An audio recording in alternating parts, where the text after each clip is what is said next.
Dimanche soir dernier, le maire sortant est battu de Blanc-Ménil dans le 93. Thierry Mégnien est venu annoncer les résultats du scrutin. Il est reparti escorté par des politiques.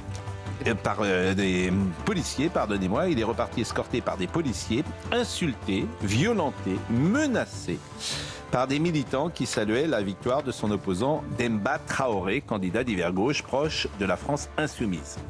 Le cas Mégnien n'est hélas pas isolé. À Mantes-la-Jolie dans les Yvelines, le maire sortant et battu, Charles Cognet, est ressorti de sa mairie sous les lazzi, chahuté, hué, injurié, on va peut-être voir d'ailleurs les images, toujours par des militants du camp adverse représentés par Adama Gaye, candidat d'hiver gauche soutenu par la France insoumise.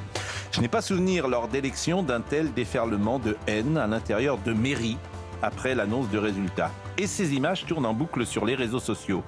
Elles ne sont pas montrées sur les antennes de France Télévisions, ni d'ailleurs sur les autres chaînes traditionnelles.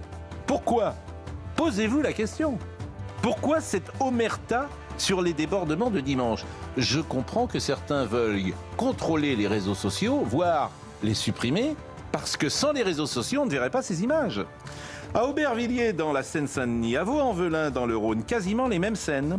La maire de Vaux-en-Velin, Hélène Geoffroy, est adhérente au Parti socialiste et les soutiens d'Abdelkader Lamar de la France insoumise insultent, au vu de tous, une femme sans que des voix féministes se soient élevées pour condamner ces attitudes.